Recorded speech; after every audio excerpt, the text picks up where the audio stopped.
બનાસકાંઠાના ચુડમેર ગામ નજીક પાણી ભરાયેલા જોખમી ખાડામાં ફસાયેલી એક ગાયને સ્થાનિક યુવાનો અને જીવદયા પ્રેમીઓએ ભારે જહેમત બાદ સુરક્ષિત બહાર કાઢી માનવતાનું ઉત્તમ ઉદાહરણ પૂરું પાડ્યું છે।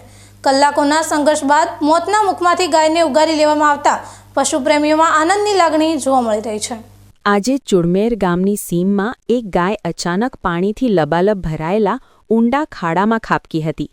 ગાય બહાર નીકળવા માટે હવાતિયા મારી રહી હતી, પરંતુ કાદવ અને પાણીના કારણે તે વધુને વધુ ઊંડી ઉતરી રહી હતી અને સ્થિતિ અત્યંત ગંભીર બની ગઈ હતી। આ ઘટનાની જાણ થતાં જ સ્થાનિક યુવાનો, જીવદયા પ્રેમીઓ અને ગ્રામજનો એક પણ ક્ષણનો વિલંબ કર્યા વગર તાત્કાલિક સ્થળ પર પહોંચ્યા હતા। લોકોએ દોરડા અને અન્ય સાધનોની મદદથી રેસ્ક્યુ ઓપરેશન શરૂ કર્યું હતું। પાણીનો પ્રવાહ અને ગાયનું વજન પડકારરૂપ હોવા છતાં યુવાનોએ હિંમત હાર્યા વગર ભારે જહેમત ઉઠાવી હતી અને અંતે ગાયને સહી સલામત બહાર કાઢી હતી।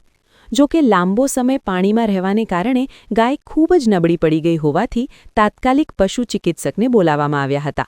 ડોક્ટરે ઘટના સ્થળે પહોંચી ગાયની તપાસ કરી જરૂરી સારવાર અને દવાઓ આપતા ગાયની તબિયતમાં સુધારો આવ્યો હતો। ચુડમેરના જાગૃત યુવાનોની સમયસૂચકતા અને અબોલ જીવ પ્રત્યેની જીવદયાના કારણે આજે એક ગાયનો જીવ બચી શક્યો છે। આ ઘટનાએ સાબિત કરી દીધું છે કે સંકટના સમયે જ્યારે માનવતા એકઠી થાય છે ત્યારે ગમે તેવું મુશ્કેલ કાર્ય પણ સફળ થાય છે।